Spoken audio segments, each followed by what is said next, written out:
నువ్వు నమ్మకుంటే అది నీ ఇష్టం, కానీ ప్రాణం ఆత్మ దేహం ఉందని బయలు. కాబట్టి పిల్లరా, మనం ఇక్కడ ప్రాణాత్మ దేహంతో ఇక్కడ కూడుకున్నాం కదా. మరి మనం ప్రాణంను చూస్తున్నాము అంటే మనం గాలి పీలుస్తున్నాము. అమ్మ ఎందుకు రాలేదంటే ప్రాణం బాగలేదు సార్ అంటారు కదా, లేకుంటే ఒంట్లో బాగాలేదంటారు. ఈ ప్రాణము ఈ ఒళ్ళు రెండు కనబడుతున్నాయి, కానీ మనకు ఆత్మ కనబడతలేదు. కాబట్టి దాని గురించి తలంచం. మనం దాని గురించి తలంచనికే ఇటువంటి కూడికలు ఏర్పాటు చేసి, నేను ఇక్కడ ఏం శ్లోకాలు చెప్తలేను కదా, మనకు అర్థమయ్యే భాషలో దేవుని వాక్యం చెప్తున్నాను. ఏమని? మనకు ఒక ఆత్మ ఉంది. ఆ ఆత్మను నిత్య నరకంలో పడకుండా ఆ ఆత్మను కాల్చే అగ్ని కూడా ఉంది, దేవుడు ఏర్పాటు చేసినాడు. ఆ ఆత్మను కాల్చే అగ్నిలో నువ్వు పడకుండా ఉండనికే ఇగో ఇస్సు వార్త అనేది చెప్పేది. ఎవరైతే ఆయనను అంగీకరించినారో, ఆయన నమ్ముకున్నారో వాళ్ళు చెప్పే విధి. కాబట్టి చెప్తున్నాను నేను. నువ్వు నన్ను కొట్టి చంపినా చెప్పేస్తాను, నేను చెప్తాను కదా. కాబట్టి ఈ సమయంలో సోదరుడు శ్యామ్ అండ్ స్వప్న వాళ్ళకు దేవుడు ఇచ్చిన ఈ యొక్క ఏర్పాటులో అందరికీ ప్రేమతో వాళ్ళు తెలియజేసేది మరి నేను చెప్తున్నాను ఇక్కడ. కాబట్టి ఇక్కడ మనం చూసేది ఎవరు ఆ ప్రభు అంటే యేసు. ఏం చేసినాడు ఆయన అంటే ఈ లోకానికి వచ్చినాడు పాపులను రక్షించినకే. ఇంకో స్థలంలో చూపిస్తాను నేను మామూలుగా. మొదటి తిమోతి పక్కకి ఉంది కాబట్టి 1:15 చదువు. 1:15 మొదటి తిమోతి 1:15. ఇది నమ్మకమైనది, సమస్త అంగీకారమునకు యోగ్యమైన మాట. కాబట్టి పిల్లలు ఒక మాట అక్కడ ఆగుదాం. నమ్మకమైన మాట. మానవుని సృష్టించిన దేవుడు ఆయన సృష్టి పక్షంగా అంటే మనల్ని సృష్టించినాడు కాబట్టి మానవుడు పాపంలో పడితే వాడిని అదే విధంగా పోనీయలే. వాని కొరకని రక్షణ ఏర్పాటు చేసిన వాడే నిజమైన దేవుడు. ఎవరు చేసినారు? అది యేసు ప్రభు కదా. అందుకని చెప్పాల్సి వస్తుంది. మేము సృష్టించిన దేవుడు మన కొరకు రక్షణ ఏర్పాటు చేసినాడు. కాబట్టి అక్కడ ఏముంది? ఇది నమ్మకమైన మాట, ఇంకా సమస్త అంగీకారమైన మాట. అంటే అర్థమైంది, అందరూ దాన్ని అంగీకరించవలసిందే. అందరూ అంగీకరించవలసిందే. ఎట్లా అంగీకరించాలో? నీ ఇష్టం పూర్వకంగా, కష్టంతో కాదు, లేకుంటే బలవంతంతో కాదు. కొంతమంది అంటారు బలవంతమైన మత మార్పిడి చేస్తున్నారని. అవునా? అట్లా వినబడుతుందా నేను చెప్పే మాటలు? బలవంతం కాదు ఇది. నీ సొంత ఇష్టముతో నువ్వు ఈ మాటలు విని, అరే అవును నేను పాపిని, ఒక దినం చచ్చిపోతే బైబిల్ చెప్తుంది ఎవరి పేరైతే జీవ గ్రంథంలో రాయబడినట్టు కనబడదో వారిని అగ్నిగుండంలో పారవేయబడుతున్నారని ప్రకటన గ్రంథం, ప్రత్యక్షత గ్రంథము 20వ అధ్యాయము 12 నుంచి ఆఖరి వరకు చదవనవసరం లేదు, టైం లేదు. ఓకే, సో అది వర్తమానం. సువార్త అంటే దాంట్లో రక్షించేవాడు యేసు ప్రభు. సో అక్కడ ఏముంది? నమ్మకమైన మాట, సమస్త అంగీకారం మాట. ఏంటది? అదేమనగా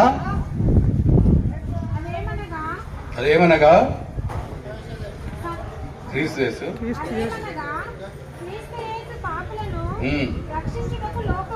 ఈ లోకములోనికి వచ్చినాడు. 2024 సంవత్సరముల క్రితము క్రీస్తు యేసు పాపులను రక్షించడానికి వచ్చినాడు అని బైబిల్ చెప్తుంది. సో ఇప్పుడు నీకు పాపక్షమాపణ కావాలంటే ఎవరి దగ్గర రావాలా? ఎట్లా వస్తావు? ఇక్కడ బొమ్మ ఏం పెట్టలే కదా వీళ్ళు కదా. బైబిల్ ఏముంది? హృదయంలో నమ్ముకుంటే వాడు రక్షింపబడతాడని ఇప్పుడు చదివినాం, రోమా 10వ అధ్యాయము 9. కాబట్టి చాలా సామాన్యమైన పిల్లరా, నువ్వు గుర్తించేది ఎక్కడ ఉంది? నేను పాపిందేమా, నా పాపం కొరకని ఈ లోకానికి వచ్చినాడు. ఏం చేసినాడు? శిలువ మీద చనిపోయినాడు.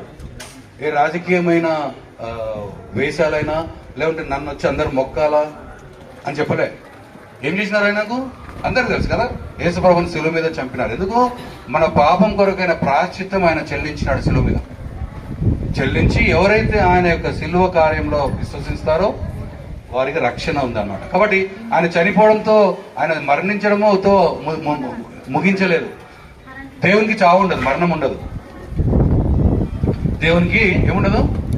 వెరీ గుడ్, మరణం ఉండదు. అంటే మీరు చెబుతున్నాయి అటు కనుక పర్లేదు. ఓకే, అయితే మరణం ఉండదు దేవునికి. ఆయన మరణాన్ని తీసుకున్నాడు కేవలం నీ కొరకు, నా కొరకు. కాబట్టి నువ్వు ఇంకా మరణించేది విషయంలో భయపడే అవసరం లేదు కదా. నువ్వు కారు కొత్తది కొనుక్కొని ఏమంటారు దాని ముందర మిరపకాయలు నిమ్మకాయలు కట్టే అవసరం లేదు కదా.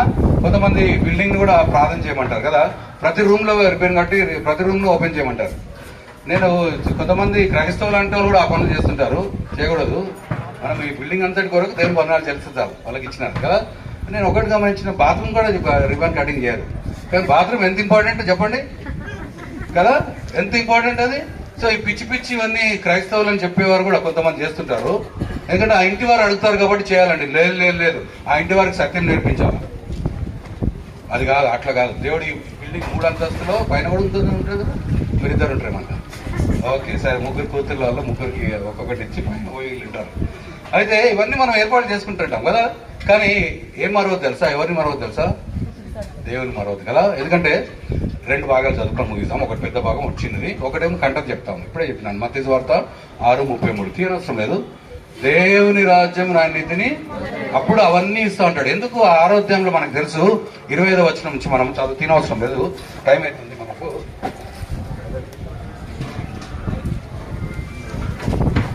అయితే దేవుని రాజ్యం ఆయన నీతిని మొదలు వెతుకుంది. రాజ్యము, ఈ లోక రాజ్యాలన్నీ వెళ్ళిపోతాయి కదా. నేను అనుకోలేదు కేసీఆర్ గారు పోతారని, అంటే రాజ్యంలో నేను అస్సలు అనుకోలేదు. ఆశ్చర్యపడిపోయాను, అరే అట్లెట్లా పోయిండు కదా. ఈ రాజ్యాలు ఎప్పటికుండవు. ఒక పాట పాడతాం, యేసు రాజుగా. ఎందుకంటే ఆయన చనిపోయి పాతి పెట్టేవాడు, తిరిగి లేచినవాడు. దేవునికి మరణం ఉండదు. ఆ మరణాన్ని తీసుకున్నది నీ కొరకు నా కొరకు, ఎందుకంటే మనం మరణిస్తున్నాం కాబట్టి.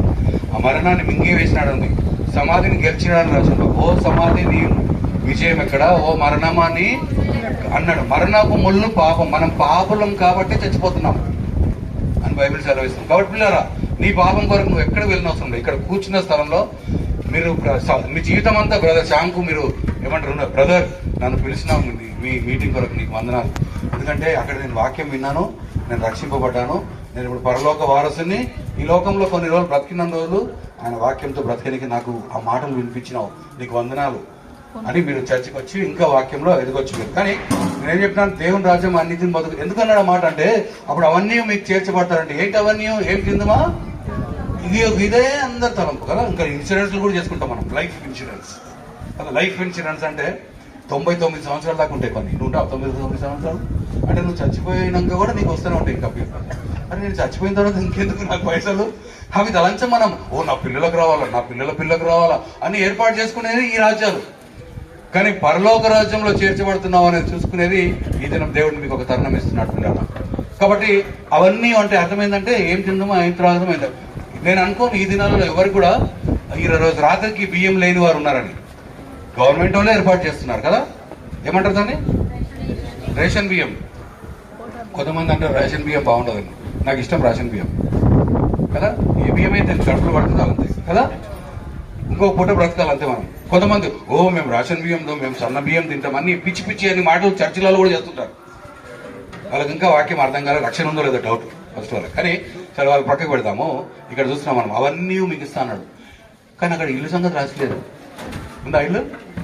ఏం తిందుమా, ఏం త్రాగుదమా, ఏం ధరించుకుమా, ఎక్కడుందుమా అని లేదు. అంటే అర్థమైంది, ఎక్కడుందుమా కూడా ఇచ్చినాడంటే మనకు ఆయన ఇచ్చే మేలులు, మనల్ని మేలులతో మోపుతా ఉన్నాడు. కానీ గమనించండి పిల్లరా, ఒక వాక్య భాగం ఆఖరి చదువుతాము. లేలే 2 వాక్య భాగాలు ఏమనుకోకండి, 2 వస్తుంది. ఓకే, మనందరికీ తెలిసింది ఒక వాక్య భాగం. ఈ ఇల్లు కిందిని కూడా ఓపెన్ అయ్యేటప్పుడు మన ఆయన చదివించింటాడు. ఏదైతే 127 ఒకటి వచ్చిన ఏముంది అక్కడ కట్టదు కూడా చెప్పచ్చు. ప్రభువు ఇల్లు కట్టిస్తేనే తప్ప దాన్ని కట్టివారి ప్రయాసం వ్యర్థము. మనం అనుకుంటున్నాం ఈ ఇల్లు అని కదా. ఇల్లు మేస్త్రి కట్టిండు, ప్రభు ఎడ కట్టిండండి.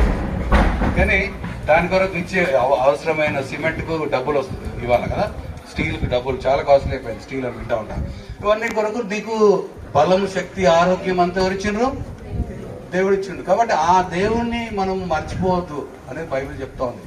కాబట్టి ప్రభు ఇల్లు కట్టించని దాన్ని కట్టువారి ప్రయాసం అంతా కూడా వ్యర్థం అంటది. 2వ వచనం ఏముందంటే, నువ్వు వేకువని లేచి చాలా రాత్రి వరకు కష్టంతో చేసి ఆ ప్రయాసంతో కూడిన ఆహారం అంతా తినుచుండట. కానీ కింద భాగము దానికి దీనికి భేదం ఉంటుంది, గమనించండి. ఇంగ్లీష్ లో మీరు కావాలంటే చెక్ చేసుకోవచ్చు. కింగ్ జేమ్స్ ఇంగ్లీష్ ఉంది కదా ఎవరిదైనా. What is the last part of that 127 second verse, second part చూస్తున్నాం, నేను చూపిస్తున్నాం. Okay, and the Lord giveth his beloved sleep. ఆయన